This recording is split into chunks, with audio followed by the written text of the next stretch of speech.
Hola, hola, aquí Fernando Raúl y bienvenidos a Fernando Raúl Astrology, a otro coloquio astrológico donde hablamos de diferentes significantes astrológicos en relación a la perspectiva tradicionalista astrológica. Junto a mí me acompaña nuevamente el astrólogo Albert Masdeu. Caballero, ¿cómo se encuentra hoy?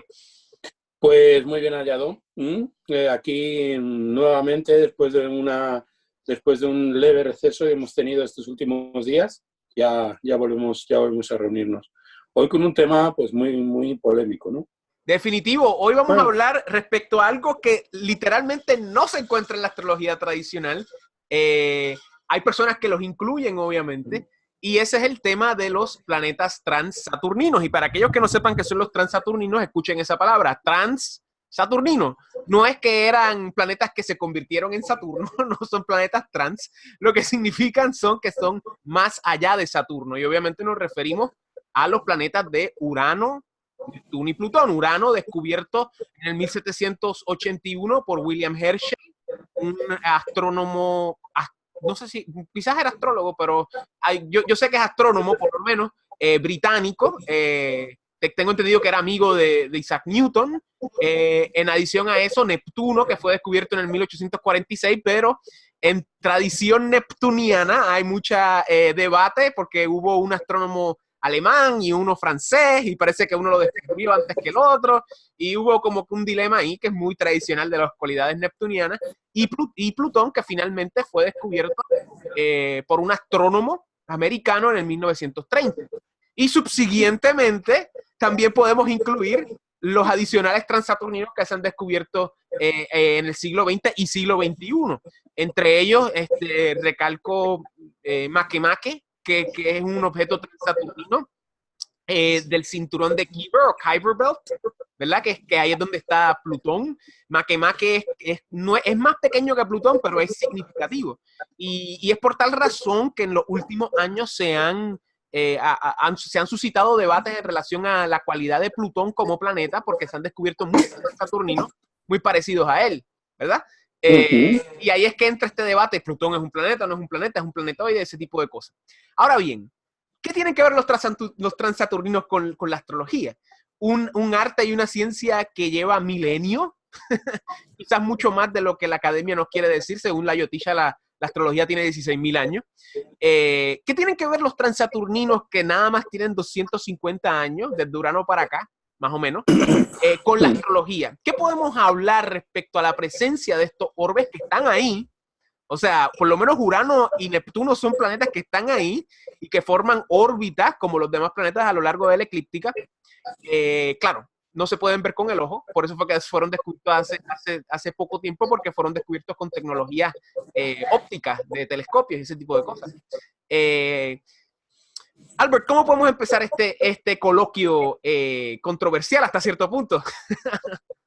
Bueno, tú decías, bueno, ¿qué es lo que tiene que ver qué es lo que tienen que ver los transaturninos con la astrología tal y como nosotros la entendemos desde el marco tradicionalista, ¿no? Desde el marco de la astrología tradicional, que yo me esfuerzo muchas veces en romper con esa etiqueta que se nos cuelga tradicionalistas, porque en el fondo nosotros no somos tradicionalistas, nosotros somos simplemente astrólogos, pertenecemos a una tradición que a través de esa tradición han ido madurando una serie de técnicas y esas técnicas son las que nosotros empleamos, unas técnicas que están contrastadas de acuerdo a través de una transmisión, ¿de acuerdo?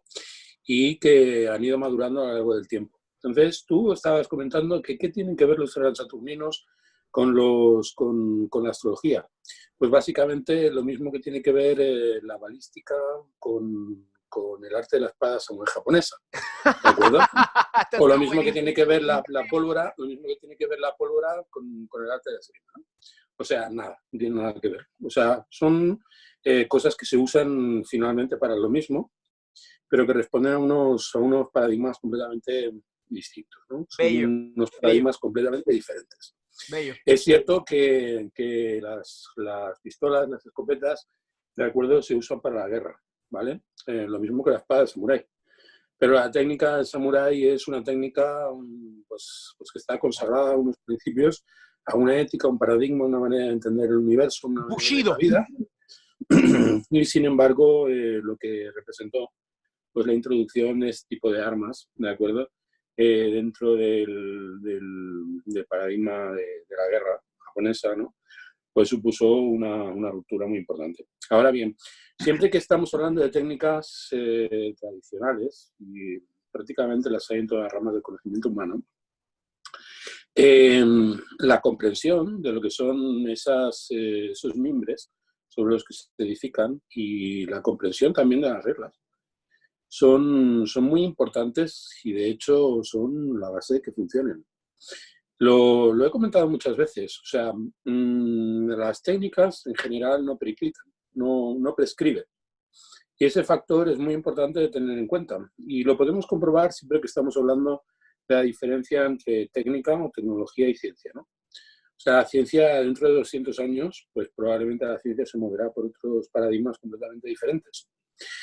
Y muy probablemente ninguno de los preceptos de la ciencia contemporánea nos servirán, por ejemplo, para comunicarnos. Y sin embargo, la tecnología que se ha derivado a partir del conocimiento de la ciencia contemporánea, pues nos ha servido para fabricar, por ejemplo, teléfonos celulares. Claro. Herramientas. Si dentro de 200 años, según las mismas técnicas que estamos utilizando, alguien fabricara un celular, el celular seguiría funcionando. Funcionaría pues también como la época contemporánea. O si nosotros, por ejemplo, construyéramos una espada, como hacían los artesanos japoneses del siglo XI, pues seguiría siendo una espada perfectamente funcional, incluso mucho más funcional que la que nosotros podamos constituir pues, a partir de nuestras técnicas contemporáneas, nuestras técnicas modernas. Entonces, cuando nosotros estamos hablando de los transaturninos, estamos hablando de unos planetas que por su órbita, ¿de acuerdo? Y por sus características y por el hecho de encontrarse donde se encuentran y actuar como actúan, ¿de acuerdo? No están dentro del sistema semiológico y del álgebra que nosotros utilizamos dentro de la astrología, ¿de acuerdo? Para explicar los diferentes ciclos. Sí hay ciertos factores que podrían avecinarlos, ¿no? O sea, por ejemplo, el hecho de que Urano tenga un ciclo de 84 años, ¿de acuerdo? Es un ciclo que se corresponde con 3 veces el ciclo de Saturno, pero a lo largo de mucho tiempo nosotros no hemos necesitado de Urano para comprender el ritmo ternario, ¿de acuerdo? O la terna, ¿de acuerdo? Múltipla, ¿de acuerdo? De los ciclos de Saturno, ¿no? O sea,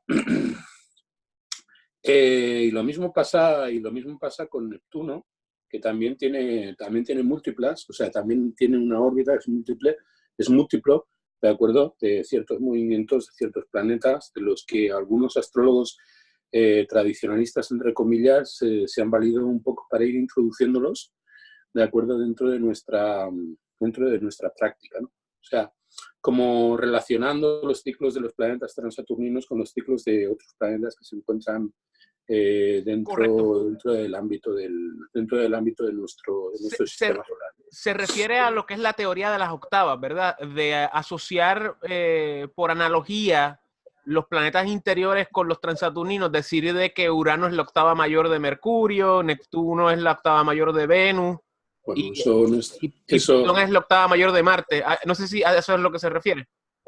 A lo que me refiero es que los ciclos matemáticos, o sea, los ciclos cumplidos de cada uno de los planetas, guardan unas relaciones entre sí. O sea, por ejemplo, nosotros, cuando estamos hablando, nosotros sabemos que 360 meses lunares es el ciclo de Saturno. Y por lo tanto, la relación que hay entre el ciclo de Saturno y el ciclo de la Luna es análogo al movimiento del Sol alrededor, marcando 360 grados, y por lo tanto, a partir de esas diferentes proporciones, ¿de acuerdo? Y todos los planetas se corresponden en esas proporciones, pues nosotros establecemos una red de significados. Entiendo. Una dimensión matemática. Entonces, muchos astrólogos prácticamente contemporáneos, a partir de lo que deducimos en términos matemáticos, geométricos y numerológicos también, pues han buscado en los planetas transpersonales, los planetas transaturninos, ¿de acuerdo? Han buscado en los planetas transaturninos ciclos que puedan integrarse dentro de ese orden para, de alguna manera, hallar una armonía matemática que incluya esos ciclos y a través de ciertas analogías poderlos implicar dentro de este orden. Ya. Lo que pasa es que ahí hay un problema estructural muy importante. Es que hay que tener en cuenta que la cosmología la cosmología y la física en la que se basa la astrología clásica, ¿de acuerdo? Atribuye a los planetas, por ejemplo, cualidades primarias, atribuye a los planetas regencias, atribuye a los planetas diversos testimonios, todos los planetas aparecen representados en todos los signos, e incluir a los transaturninos dentro de ese ámbito, pues arruina todo. Desmonta totalmente la arquitectura, Claro. de la astrología. Eso sería como ir a Grecia y ponerle un letrero de neón que diga Partenón en el Partenón. O sea, y antes que prosigamos a ese tema de las regencias, de las cualidades, es muy importante denotar la historia antes que prosigamos. Hay que tener en mente que la astrología clásica durante el siglo XVIII por poco desaparece, precisamente por las revoluciones cientificistas, obviamente la revolución heliocéntrica, que es un poco anterior, todo este movimiento secular, que obviamente va a ser, pues, es posterior al Renacimiento y anterior a la Ilustración, donde el hombre occidental, que obviamente es nuestra tradición, pues opta por cambiar su rumbo de uno más orientado hacia la tradición religiosa católica o cristiana a una más secular y laica. Y en ese proceso todos los preceptos pues mágicos, esotéricos, van, tú sabes, decayendo o yendo cada vez más y más al trasfondo, específicamente lo que es la astrología, lo que es la teología, lo que es la alquimia, todas estas cosas que tienen que ver con estos temas. Y precisamente en ese momento, Dios sabe lo que hace, es que empezamos a descubrir a los transaturninos. Empezamos a descubrir a Urano precisamente a finales del siglo XVIII, 1781, entre Revolución Americana y Revolución Francesa. Por eso es que tiene esas connotaciones Urano de subversión y de heterodoxia, precisamente por eso. Y en ese proceso estamos descubriendo a los transaturninos. Luego siglo XIX Neptuno, luego siglo XX Plutón. Y cada uno toma sus características debido a los procesos históricos que estaban sucediendo en ese momento. Claro, desde una perspectiva occidental, porque que eso es otra cosa muy importante de notar, que hasta cierto punto los significantes de los transaturninos son bastante eurocentristas, contrario a lo que muchos astrólogos modernos quieren postular en términos de sus cualidades universales, que no necesariamente es así. Pero más allá de eso, a lo que me refiero es, y esto es una investigación histórica que yo he tratado de hacer y que realmente me ha tomado un poco de trabajo, porque obviamente pues, yo recaigo únicamente en los medios de internet gratis, no puedo ir a bibliotecas porque vivo en una isla en el medio del Caribe. Pero a lo que me refiero es que yo siempre me preguntaba cómo, cuándo, dónde los astrólogos decidieron que Urano iba a regir a Acuario. ¿Cómo, cuándo y dónde los astrólogos decidieron que Neptuno iba a regir a Piscis? ¿Cómo, cuándo y dónde los astrólogos decidieron que Plutón iba a regir a Escorpio? Y yo no conozco la respuesta. Sé que hubo un astrólogo que se llamaba Rafael, que era británico, creo que era, o nadie sabe quién era el tipo, aparentemente, y ese fue el tipo que empezó a decir de que, bueno, Urano se asocia a Acuario, sacó a Saturno, que es lo que usted está diciendo, que irrumpe ese orden. Hay muchas personas no entienden esto porque no conocen lo que es la astrología clásica, y a la misma vez, subsiguientemente, pues llegó un momento luego del siglo XIX, que después Neptuno le dieron a Piscis, y en algún momento en el siglo XX, a Plutón le dieron a Escorpio. Y entonces uno pensaría, wow, pues esto fue que hubo uno piensa en la Internacional Socialista, ¿verdad? Uno piensa en un gran congreso de astrólogos de todo el mundo, de América, de Europa, de Asia, de Australia, de África, de Medio Oriente, de todo el mundo, y se reunieron y dijeron, ahora Acuario será de Neptuno. Y todo el mundo aplaudió y votó, pero no fue así para nada. Fue más una cuestión de dedo, y fue un tipo loco por ahí que nadie sabe, o sea, bueno, no loco, pero lo que me refiero es un tipo normal y corriente como yo, como Atman, que dijo, pues, esto va a ser, y la gente pues siguió repitiendo eso. O sea que tenemos que tener eso en mente. Eso lo vemos en otras astrologías también, por ejemplo, con el Ayanamsha. en la astrología védica, el Ayanamsha que la mayoría de las personas utilizan, se llama el Lahiri Ayanamsha, que para aquellos que no sepan, el Ayanamsha es la medición que se utiliza para corregir el zodíaco tropical a uno siderio. Y entonces la gente piensa de que el Ayanamsha de Lahiri se escogió en un gran congreso de Yotishis y todo el mundo vino y votó y dijo, este va a ser el Ayanamsha, y todo el mundo aplaudió. No, fue una decisión puramente burocrática hindú, bajo Nehru, y pusieron este tipo que se llamaba Lahiri, que querían homogenizar el calendario hindú para que todo el mundo tuviese las mismas fiestas a la misma vez, porque contrario a lo que muchos occidentales piensan, la India es un sitio súper heterogéneo, quizás al igual que China, que es un sitio súper heterogéneo, y como Europa, lo que pasa es que Europa es un continente en varias naciones, estos son países con varias naciones, y entonces homogenizaron el calendario con un Lahiri Ayanamsha puramente burocráticamente. Y vemos estas cosas una y otra vez en la astrología, especialmente en el contexto moderno. Y quizás en el contexto clásico, los autores, pues tú sabes, veían las cosas anteriores y postulaban ideas y conjeturas, pero seguía una línea, ¿verdad? No había una ruptura, no había, ¿cuál es la palabra que quiero decir? No había una especie de como de sentimiento iconoclasta en ese sentido. Y vemos eso en diferentes partes. Ahora bien, ¿cómo llegaron los transaturninos a tener regencia? Pues realmente nadie sabe a ciencia cierta. Lo que sabemos es que hubo uno que otro que dijo esto y la gente lo repitió constantemente porque estaban desconectados de la tradición. Porque a la misma vez que se empiezan a descubrir los transaturninos, la astrología moderna empieza a nacer. Específicamente en el siglo XIX, con Neptuno, con lo que son específicamente los movimientos espiritistas, lo que son los movimientos teosofistas, y subsiguientemente a principios del siglo XX lo que son los movimientos psicológicos. Y eso es lo que engrana hasta cierto punto lo que es la astrología moderna del siglo XX que conocemos hoy en día. Disculpe, Albert, ¿qué tienes que decir respecto a los transaturninos?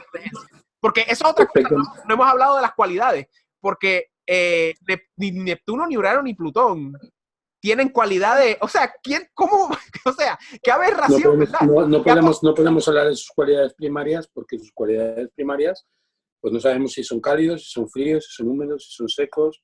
Y es una... Podemos deducirlo, hasta cierto punto podemos deducirlo de los signos a los que se asocian, ¿no? Acuario, Piscis y Escorpio. Lo que pasa es que con el tema de las regencias de los transaturninos tenemos pues una agria polémica, especialmente con Plutón, ¿no? Claro. A Plutón, Carter, por ejemplo, le asocia a Aries, y entonces es cuando establece la tripleta de Acuario, Piscis y Aries, tres signos sucesivos. Conjuntos, claro. Volguín, por ejemplo, le asocia a Plutón, por ejemplo, a Sagitario, ¿vale? Wow. Que allí donde tiene su Sagitario, Plutón. Bueno, eso hace mucho más sentido que Escorpio, para ser honesto. Bueno, él se basa para expresarlo en un hecho, que es un hecho muy interesante acerca de las características astronómicas de Plutón, que poca gente conoce. O sea, Plutón en realidad no es un planeta ni un planetoide. Son dos planetas. O sea, es una luna, ¿de acuerdo? Caronte y Plutón, que tienen prácticamente las mismas dimensiones y que giran uno alrededor del otro, ¿de acuerdo? Con lo cual, lo que está girando alrededor del Sol, en el caso de Plutón, es una suerte de consorcio entre dos planetas que se están mirando continuamente.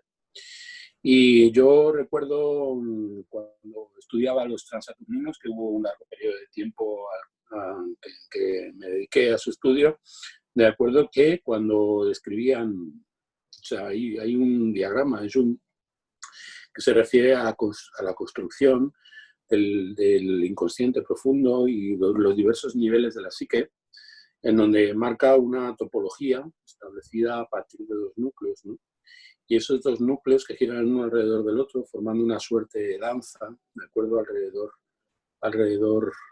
del mundo, ¿de acuerdo? Alrededor del centro, mejor dicho, pues guarda una analogía muy estrecha con el ciclo de la órbita de Plutón respecto de Caronte, ¿no? Plutón y Caronte giran uno respecto al otro, ¿vale? Porque tienen prácticamente las mismas dimensiones. Con lo cual no es ni un planeta ni un planeta. Es un sistema planetario binario, ¿no? Y eso se corresponde de manera bastante exacta con algunas de las cosas que se le asociaron a ese planeta, hasta el punto de que hubo astrólogos, ¿de acuerdo?, que consideraron que el hecho de que se descubriera justo en el momento en el que precisamente Plutón se encontraba en los últimos grados de Géminis, principios de Cáncer, ¿vale?, pues se correspondía precisamente con esa morfología típica del planeta. Lo he oído en vamos, lo he leído en algunos libros que hablan acerca del misterio de Plutón, ¿no? Planeta de la transformación, según dicen, el planeta. Demetrio Santos, por ejemplo, un astrólogo español muy respetado. Sí, muy Un bueno. astrólogo que hizo en su momento grandísimos aportes a la astrología, incluso desde el ámbito tradicional. Explica que los transaturninos se corresponden con los 3 niveles de cerebro, ¿no? O sea, el cerebro reptiliano está representado por Plutón, el mesoencéfalo, cerebro límbico, está representado por Neptuno, ¿de acuerdo? Y el neocórtex, esto es aquello que nos hace humanos, aquello que nos da esa plasticidad en el cerebro que nos permite utilizar el lenguaje y servirnos de él para comunicarnos, pues estaría vinculado a Urano, ¿no? Es el neocórtex, mesoencéfalo y cerebro reptiliano, con sus correspondientes impulsos y con sus correspondientes inputs que de alguna manera se corresponden con la estructura fisiológica del cerebro, ¿no? Y el descubrimiento de los transaturninos estaría, por lo tanto, implicado, pues, en el proceso a través del cual la humanidad entra en una edad en la cual el hombre empieza a descubrir las bases fisiológicas de su diferencia, ¿no? Y de alguna forma dejamos de dar una interpretación espiritualista acerca de la realidad, según dicen algunos estudiosos, y empezamos a verlo desde un punto de vista racionalista y empirista, ¿no? A través del método científico nos adentramos dentro de los niveles en los cuales, pues, hay que dar una explicación fisiológica y una explicación pormenorizada a través del método científico de nuestra idiosincrasia como seres humanos y de nuestro papel en el universo, ¿no? Entonces, bajo esas circunstancias, los transaturninos penetran de forma o irrumpen, pues, en el ámbito de la astrología, aportando, pues, esos 3 diferentes niveles, ¿no? O sea, el nivel cognitivo vinculado a lo neural, que sería Urano, ¿de acuerdo?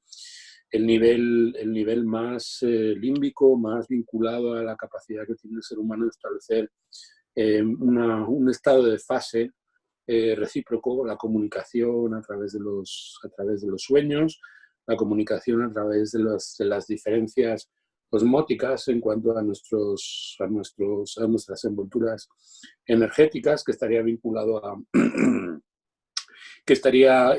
ahí estaría involucrado Neptuno. También, pues, hay quien dice que Neptuno tiene que ver con esa función cuasi paranormal que tenemos todos los mamíferos, a través de las neuronas espejo, pues, de determinar estados de ánimo profundos de otra persona simplemente a través de una percepción precognitiva, ¿de acuerdo? O una cognición a través de un estado alterado de conciencia. Eso tendría que ver con Neptuno. Y luego, pues, todo lo que son los procesos de transformación y lo que son los procesos a través de los cuales el alma arraiga en los instintos básicos, en las pulsiones básicas, y arranca, pues, a través de la voluntad de dominio, voluntad de poder, de acuerdo, que estaría vinculado a Plutón, ¿no?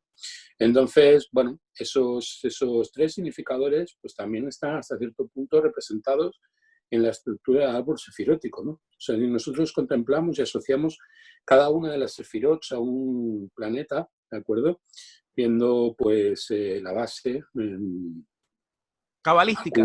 Sod, Jod, Geset, bueno, todos el árbol sefirótico, pues tendríamos Jogma, Keter y Bina, ¿de acuerdo?, que estarían incluidos dentro de lo que representaría la Gran Madre, que es Saturno, que representa el punto más elevado dentro de la sefirot, dentro del árbol sefirótico clásico.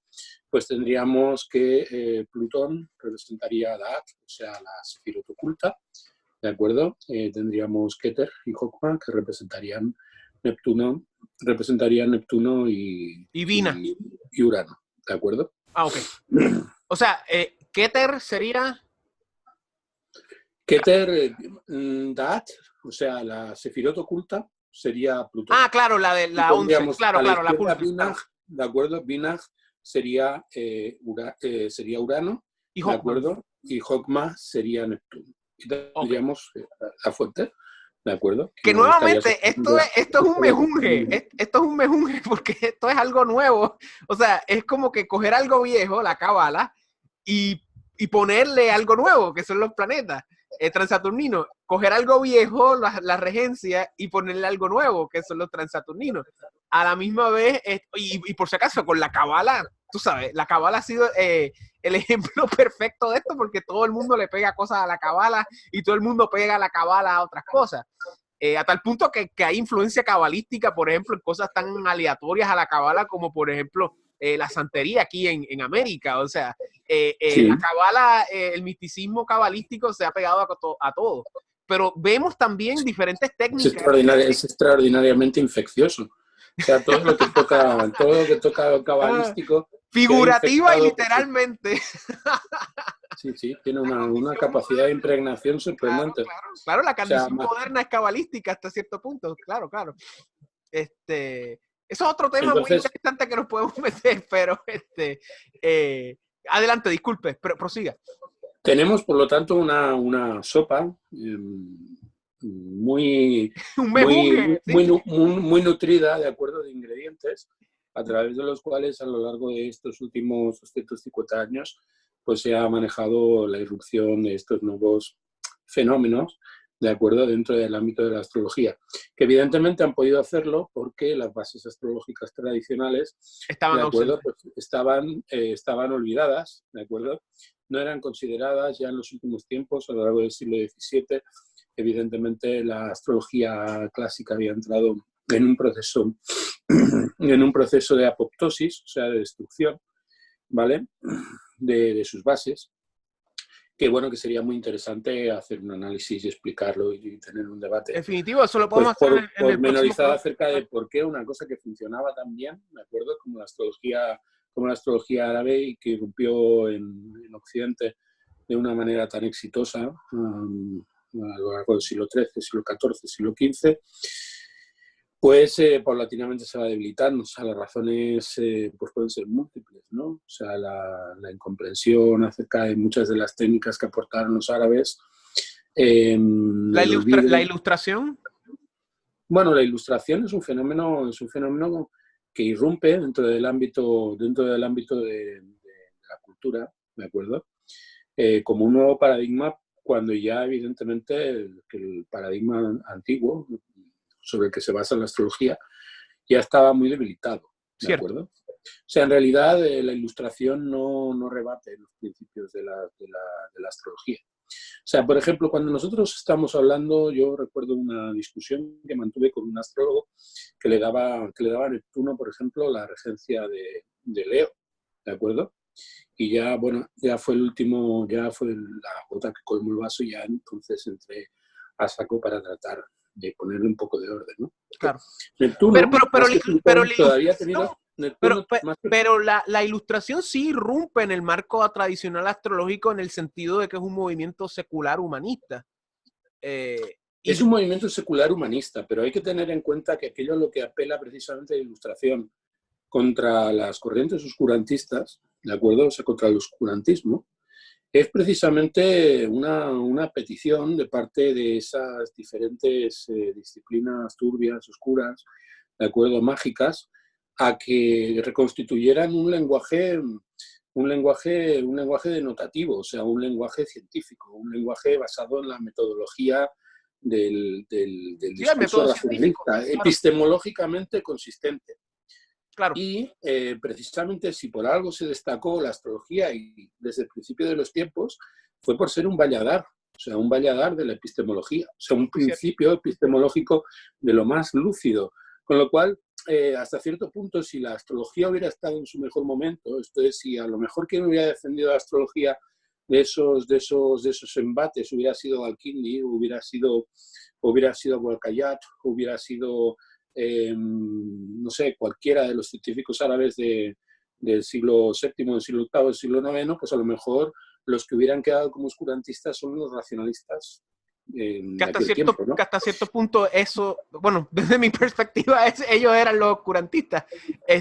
Y quizás también desde mi perspectiva, si querían hablar de un lenguaje racionalista, bien podían haberse dirigido pues al tipo de lecturas que yo en estos momentos, por ejemplo, estoy traduciendo. Claro. Lecturas árabes, por ejemplo, en las que vemos pues, asociados a la astrología descubrimientos y procesos de desarrollo de técnicas pues como el álgebra, por ejemplo, como la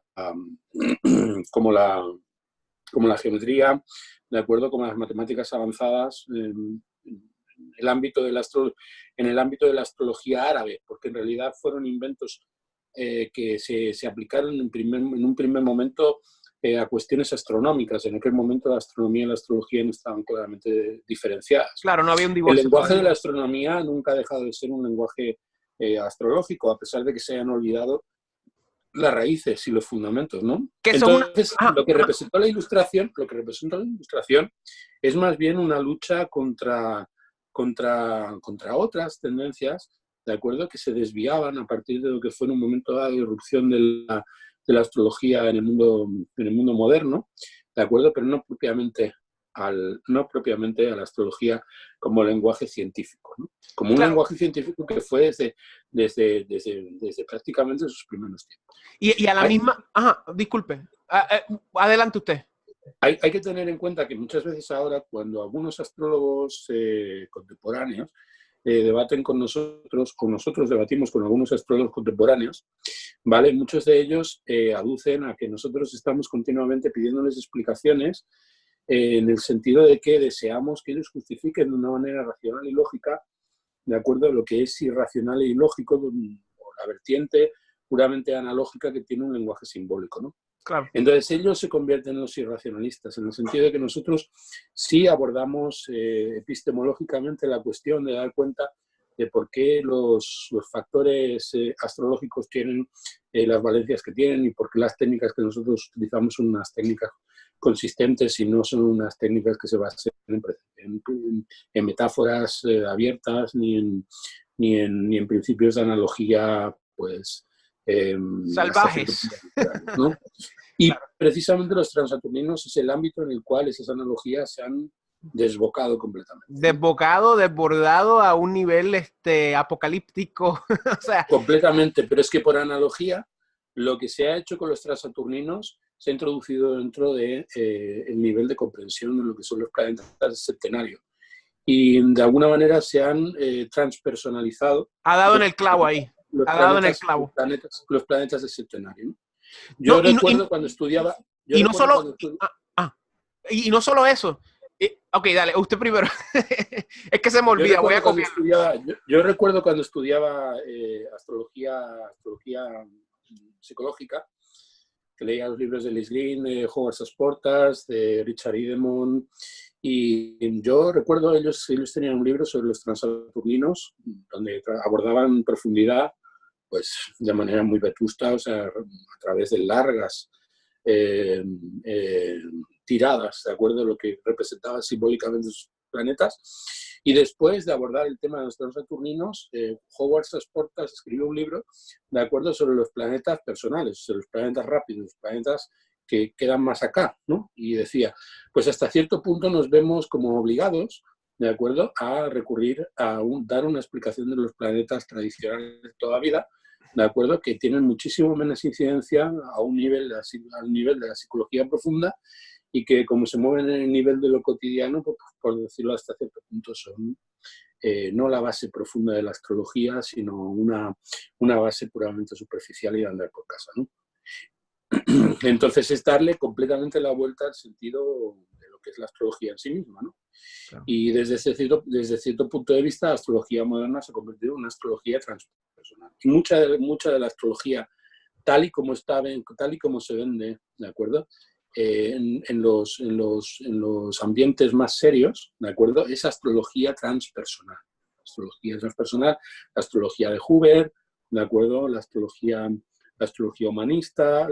Dane Rudyard influenció todo eso, claro, también. Sí.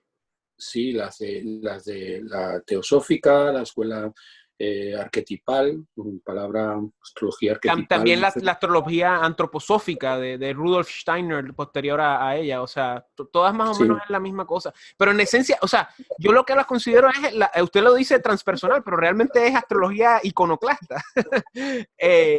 Esa astrología es una astrología que habla, que recupera el pensamiento mágico. El pensamiento mágico, pero me refiero al pensamiento mágico en un sentido peyorativo. puramente evocativo, o sea, en un sentido puramente evocativo y metafórico, ¿no? Claro. O sea, a través de la comprensión de arquetipos que están incardinados dentro de una historia literalizada, literaria, ¿de acuerdo? Que está vinculada, pues, a la transmisión de los mitos y no sé. No voy a decir que no haya una lectura posible de la astrología desde ese paradigma, porque ese paradigma lo ha leído todo desde sus propias premisas y lo ha hecho, ha construido una manera de ver el mundo, que es una manera que desde los años 50, 60, con la irrupción del New Age, ¿de acuerdo? Pues se ha adueñado en gran parte de un cierto espectro de inteligencia, ¿no? Y de alguna manera ha sido muy reverdecida y muy imperante, hasta cierto punto se ha impuesto en ciertos círculos progresistas, ¿no? Y no tan solo eso, sino que también en nuestro campo de astrología, pues hispanoparlante, específicamente lo que es el mundo hispano, la astrología moderna transpersonal, o sea, tiene un dominio bastante grande en comparación con el mundo anglo, por ejemplo, que es el otro mundo que yo conozco, donde obviamente pues la astrología moderna transpersonal pues tiene dominio, pero hay otras islas, o sea, hay otras cosas ocurriendo. En cambio, lo que es el campo pues hispanoparlante, o sea, América, Suramérica, Centroamérica, el Caribe, España, y también, o sea, Brasil y Portugal, el mundo, ¿cómo es que le dicen? ¿Cómo es que le dicen a los portugueses? Ay, Dios mío. Y el mundo lusófono. Y lusos, los lusos, ¿verdad? Los lusos, así llaman a los... Por eso. El mundo luso, o sea, también tiene esa cuestión corriendo, o sea, pero tú sabes que nosotros somos minorías, es lo que me refiero. Y dos cosas que quería mencionar, añadiendo a lo que usted dijo, que otra de las razones por la cual la astrología moderna logró irrumpir de ese periodo del siglo XVIII sin oposición, sin ningún tipo de, tú sabes, de lucha con tradicionalistas o astrólogos clásicos, era que nuevamente la astrología estaba casi muerta, pero en esencia también se debe a este estado nebuloso, ambiguo, que tenía la astrología dentro del paradigma católico, o sea, dentro del paradigma europeo del Renacimiento y anterior a ello, donde habían personas que practicaban astrología, especialmente eclesiásticos, claro, desde un punto de vista como criptoastrológico, eran criptoastrólogos, porque también el problema con la astrología y la religión católica era que era el problema de la libre voluntad, más que nada. Y como siempre estuvo ahí, pero como no estuvo ahí, y entonces las personas que practicaban la astrología clásica eran personas que lo hacían en privado o que tenían, o sea, especialmente me refiero al paradigma al cual me refiero, porque obviamente pues habían otras personas que practicaban astrología pues en otros contextos. Estoy pensando en lo que es la astrología más judía dentro de los bolsillos existentes en Europa. Quizás había algo relacionado a los gitanos o algo así, pero prioritariamente dentro del paradigma dominante la astrología estaba en un sitio bien nebuloso. Imagínense un sacerdote decir, espérate, la astrología clásica, o sea, no va a tener problemas. Y eso es lo que sucede, que muchas personas no reconocen esto. O sea, también mucha de la magia demonológica que surge en el medioevo surge por actividad eclesiástica, porque hacían los exorcismos y se daban cuenta, espérate, yo también puedo utilizar estos demonios para hacer otras cosas.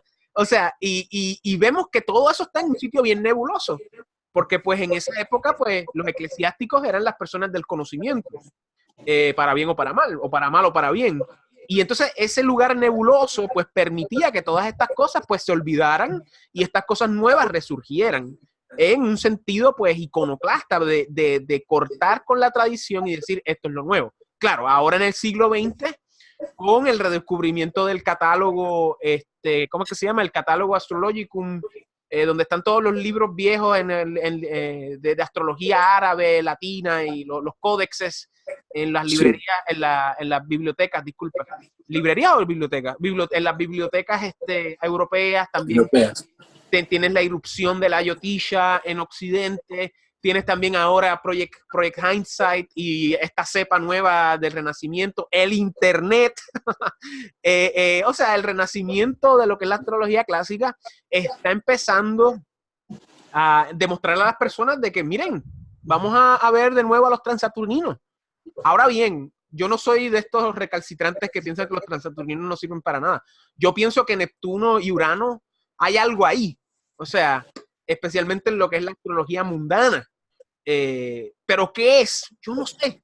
Y no creo que nadie va a saber a ciencia cierta por lo menos hasta dentro de 1000 años, cuando ya tengamos esas órbitas ya taladas, ¿verdad?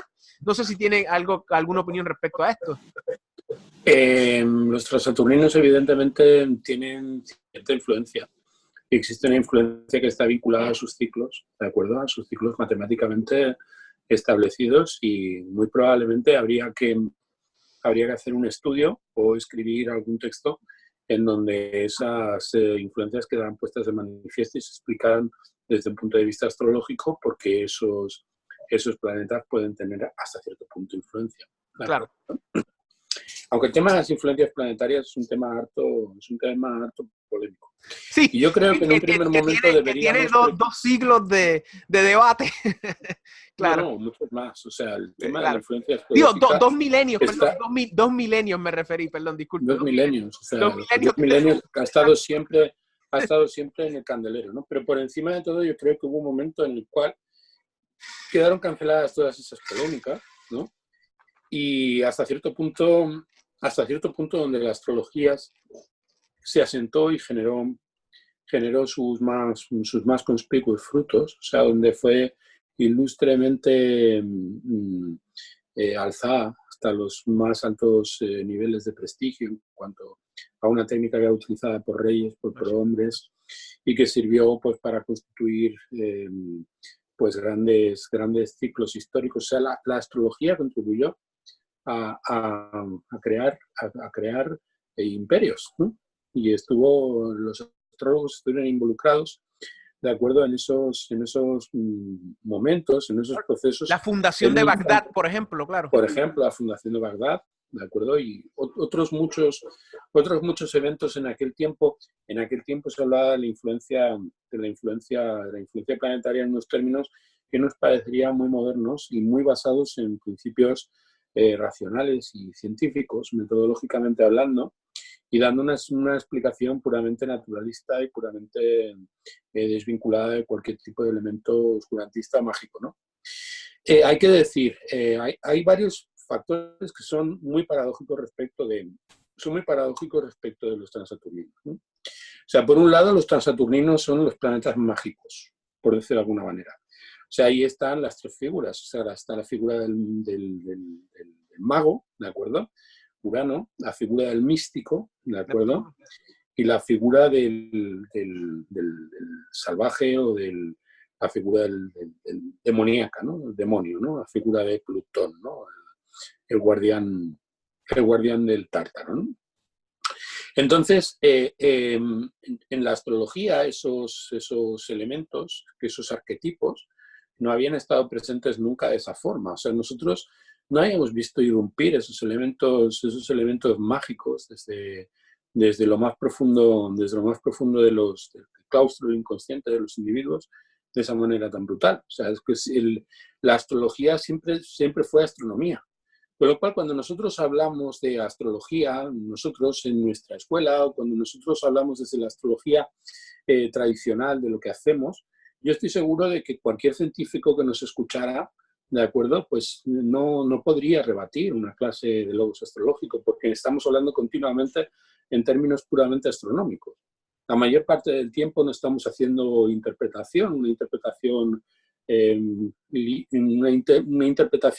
literal de elementos simbólicos arquetípicos, sino que estamos hablando mucho de astronomía. Claro, cuando nosotros hablamos con astrólogos modernos, nos enzarzamos muchas veces en discusiones porque estamos hablando en lenguajes diferentes. Nosotros estamos hablando del lenguaje que utilizaron los científicos, ¿de acuerdo?, hasta prácticamente el siglo XVII para comunicarse en cuestiones que tenían que ver con sus estudios y con las técnicas que ellos usaban, ¿no?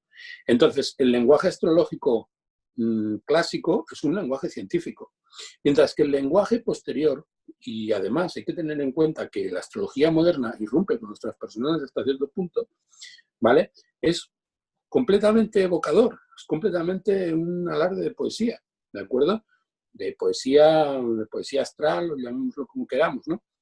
Y es ese choque que nosotros experimentamos. O sea, hay muchísimos astrólogos que han pasado de la astrología moderna a la astrología tradicional precisamente buscando una explicación coherente acerca de por qué funciona la astrología y buscando las bases lógicas para entender cómo se desarrolló el lenguaje astrológico. Con lo cual los racionalistas y los que vamos al fundamento metodológico de lo que es la técnica astrológica somos los astrólogos clásicos, ¿no? O sea, los mágicos, la magia, ¿de acuerdo?, está vinculada a la astrología moderna. La magia, no me refiero a la magia que nosotros hemos practicado siempre. O sea, no me refiero a la magia fantasía, a fantasía.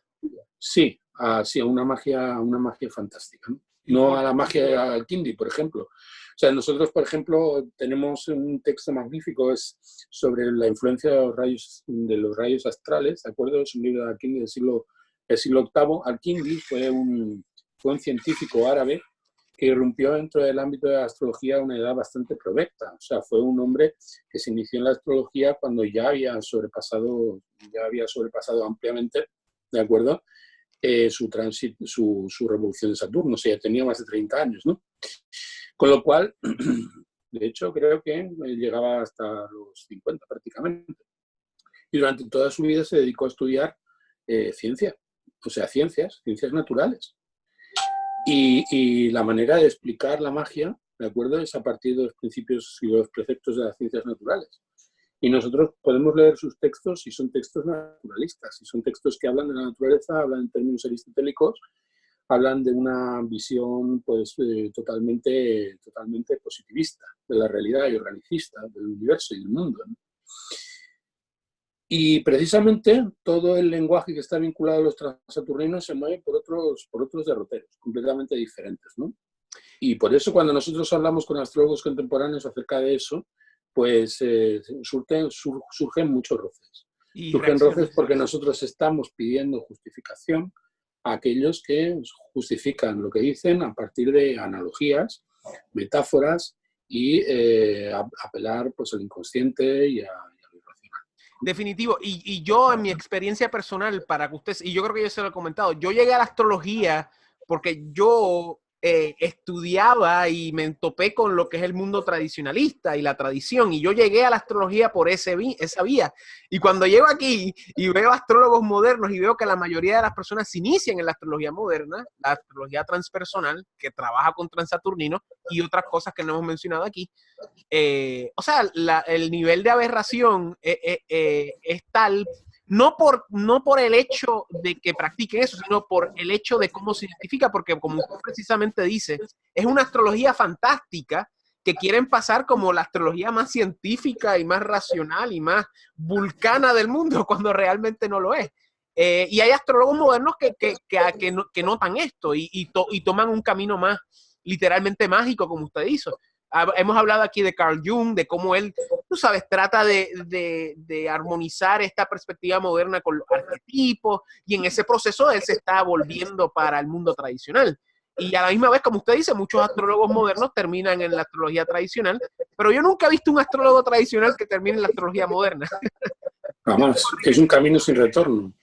O sea, es que es un hecho sorprendente. O sea, el caso de Robert Hunt es uno de los casos paradigmáticos, son unos ejemplos más claros, ¿no? Pero ni mucho menos el único. O sea, nosotros vemos astrólogos que han medrado como astrólogos psicólogos, ¿no? O sea, aún en escuelas de astrología psicológica se sigue recomendando un libro que no volvió a editarse de Robert Hunt, Símbolos del horóscopo, Sí, ¿de acuerdo? Que que fue durante tanto tiempo considerado pues, uno de los libros clásicos para estudiar astrología psicológica, ¿no?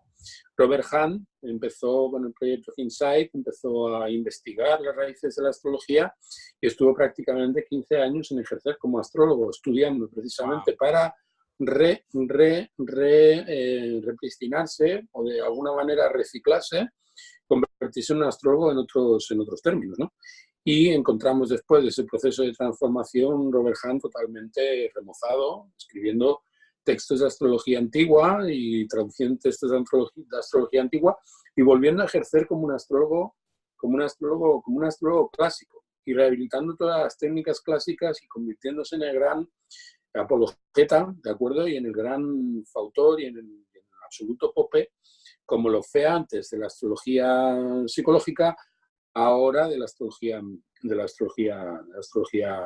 tradicionalista, ¿no? Y eso lo hemos visto multiplicado en muchísimos casos. La mayor parte de los astrólogos que hoy en día son astrólogos tradicionalistas fueron antes astrólogos que practicaron una astrología psicológica, practicaron una astrología hasta cierto punto moderna, con diferentes visos, con diferentes niveles de acercamiento a la astrología tradicional, como durante muchos años se enseñó. Pero lo que nosotros, por encima de todo, observamos es que cuando un astrólogo psicológico pasa a la astrología tradicional, empieza a leer textos clásicos, es un proceso de no retorno. O sea, el astrólogo que descubre las fuentes no vuelve a la astrología psicológica. Y es una cosa que hasta cierto punto, con la que hasta cierto punto jugamos los que nos dedicamos a la transmisión, ¿no? O sea, decimos, vamos a ver, si es que en realidad, teniendo en cuenta que la astrología tradicional no rebate las bases de la astrología psicológica, teniendo en cuenta que las bases de la astrología psicológica están firmemente fundadas en un proceso histórico que se inicia con la irrupción de la astrología horoscópica en un momento determinado, ¿vale? Pues, ¿por qué? ¿Por qué no simplemente vas a las raíces, miras y justificas con claridad meridiana, de una manera arqueológica hasta cierto punto, cuáles son las bases de la astrología que practicas, ¿no? Para practicar tu astrología psicológica? Y entran las personas, pues estudiar astrología tradicional, al cabo de un mes, al cabo de 2 meses, las personas empiezan a dejar de practicar la astrología psicológica para empezar a utilizar la astrología antigua. Y a lo largo del tiempo se va generando un proceso que es una ola que brota desde el interior de la persona por esa necesidad que a todos nos ha llevado a la astrología a descubrir las bases, ¿de acuerdo? Y de comprender la relación del hombre con el cosmos. Empezamos a darnos cuenta de que es un camino de no retorno. No he conocido ningún caso en el cual una persona que venga de la astrología psicológica haya entrado en la astrología tradicional y haya vuelto a la astrología psicológica bajo ningún concepto. Literalmente uno regresa a su casa astrológica. Más allá del concepto de las casas en una carta horoscópica, sino es que uno regresa a casa. Porque uno regresa a la tradición, a los ancestros. Sí, el tema de los transaturninos es probablemente uno de los puntos en los cuales pues, se produce esa renuencia. Yo, por ejemplo, estaba leyendo el otro día una traducción, ¿de acuerdo?, de Robert Hahn, de Festo, ¿de acuerdo?, en la cual veíamos al principio de la traducción de Festo, de la apotelesmática, que es uno de los textos clásicos de la astrología helenística, uno de los más importantes, el libro de Festo. Allí empieza Robert Hahn y pone en la primera página la natividad de Festo de Tebas. Esto es, pone la carta de Festo. Porque nosotros la tenemos, porque él nos la aporta, ¿no? Y curiosamente está con el sistema de casas de Koch, ¿de acuerdo? O sea, con un sistema de casas de cuadrantes y con transpersonales, ¿vale? Entonces, los transpersonales son ese elemento a través del cual, por algún motivo, no deseamos, o los que hayamos estudiado tengamos un leve atisbo de lo que representaron los transpersonales cuando estudiamos astrología. Es uno de los elementos de los que más nos cuesta desprendernos cuando nos vamos para la astrología tradicional. Yo nunca pasé por eso, pero he notado muchas personas que me han comunicado ese mismo pensamiento. Estaba el otro día hablando con Eduardo, ¿vale? Estábamos hablando, Eduardo usa, por ejemplo, los transpersonales, y decía, yo reconozco que los transpersonales tienen su importancia, ¿no? Pero por encima de todo, él hablaba en sus conversaciones con Robert Smith, y decía que Robert Smith le decía, que le comentaba, pues yo no me voy a desprender de los transpersonales. Yo voy a seguir utilizando los transpersonales, ¿no? Sí, Pero porque hasta cierto punto, nuevamente, y quiero que la gente entienda esto, hay algo en los planetas transpersonales porque están ahí, especialmente Neptuno y Urano. Yura, Hay algo ahí, pero ¿qué es? Esa es la gran pregunta, ¿verdad? Y obviamente cuando los transpersonales están en conjunción cercana con una cúspide o un planeta, hay algo ahí, especialmente si están en el ascendente también. Yo tengo Urano en el ascendente, por ejemplo, muy cercano a mi primera cúspide. O sea, hay algo ahí, y, pero y ¿qué en mi es? vida, Esa es la pregunta. yo tengo una de las cartas, personalmente, tengo una de las cartas más transpersonales que una carta muy transpersonal, pero es que, por ejemplo, tenemos los 3 toques que dio Urano a mi nodo norte en Acuario, perdón, a mi nodo norte en Acuario está en la casa 10. Cada vez que un Urano tocó al nodo, tuve un hijo, ¿de acuerdo? Wow. O sea, es algo sorprendente. Mi tránsito de Plutón por encima del Sol fue un tránsito que fue realmente un proceso de transformación dramático, drástico Wow. en mi vida, que generó una gran conmoción. O sea, vamos a ver, el tema de los transpersonales es un tema a través del cual pues, habrá que hacer muchas investigaciones. Yo, por ejemplo, estaba viendo precisamente el tránsito de Plutón y estaba leyendo el libro de Wolf Green, por ejemplo. Plutón, creo que se titula como Epitafio, el trayecto del alma, y él habla de Plutón como del elemento vinculado al karma, ¿no? Vinculado a los nodos. Y da una técnica de interpretación de lo que representa Plutón por casa, por signo y en relación a los nodos, de acuerdo, que le sirve para explicar cosas que tienen que ver con procesos kármicos que llevan al individuo de acuerdo a otros planos de conciencia, de acuerdo, que atraen a este nivel de encarnación experiencias de otras vidas, ¿vale? Y curiosamente es un libro muy vetusto, o sea, es un palimpsesto de cerca de 800 páginas. Es un libro de 800 páginas en donde se dan técnicas de interpretación astrológica hasta cierto punto muy medidas, hasta cierto punto muy establecidas conforme a criterios técnicos muy rígidos, ¿de acuerdo? Y muy versátiles también. Pero no menciona los planetas del septenario en ni una sola página. O sea, el tratamiento que da a los planetas del septenario es prácticamente residual. Con lo cual, al final, muchos astrólogos de esta escuela, ¿de acuerdo? Olvidan el papel de los planetas del septenario, dándole a los planetas transpersonales una importancia desmedida. Sí es Claro. cierto que se aprecia a los tránsitos, por ejemplo, Urano con la Luna, por ejemplo, Urano con los nodos, Neptuno con los nodos, Neptuno con el Sol, aspectos difíciles de Plutón, o sea, la conjunción de Plutón con las luminarias, la conjunción de Plutón con el ascendente, todo atrae una serie de eventos a la vida de las personas, pero yo diría que con Rudyard, ¿de acuerdo? Con Rudyard, diría que son elementos alienígenas, ¿no? O sea, son elementos alienígenas dentro de este sistema. Definitivo. Y yo cuando hablo de los transpersonales, algunas veces lo hago en las clases porque mucha gente me pregunta acerca de los transpersonales y yo tengo a gala, a lo largo de todas las cerca de 400 horas que llevamos en este año en Logos Astrológico de formación, no haberle dedicado ni 10 minutos a los transpersonales, sino para decir esto, ¿no? O sea, que cuando tú tienes los transpersonales en la carta, los transpersonales en la carta son como las columnas rígidas en un aparcamiento, ¿no? Es un aparcamiento de coches, ¿de acuerdo? Los transpersonales serían como columnas rígidas, ¿vale? Que no tienen movimiento, pero que no las puedes obviar, porque si te comes una columna, ¿de acuerdo? Pues Vas a chocar. evidentemente ahí hay peligro de chocarse. Pero por encima de todo, lo que observamos en las natividades es que cuando hay un impacto potente de un transpersonal a un planeta personal, lo que se produce es un desborde de lo que representan Una las catarsis. características que ya están allí, ¿de Claro. acuerdo? O sea, acentúa cosas que ya vemos en la carta. No es que aporte elementos nuevos, sino que les da una dimensión hasta cierto punto grotesca o esperpéntica, ¿no? Y son muy molestos en la carta. Albert, vamos a continuar esta conversación. Vamos a hacer una parte 2, porque todavía hay varias cosas de las cuales queremos hablar. Así que vamos a cerrar aquí y le exhortamos a todo el mundo a que sintonicen a la próxima parte. Cualquier cosa, si quieren contactar a Albert, aquí abajo está sus contactos de Logos Astrológicos, que es su escuela astrológica clásica allá en Barcelona. Pero es internacional porque también coge cosas por internet. Así que, Albert, nos vemos en el próximo. Nos vemos en el próximo. Chao. Chao.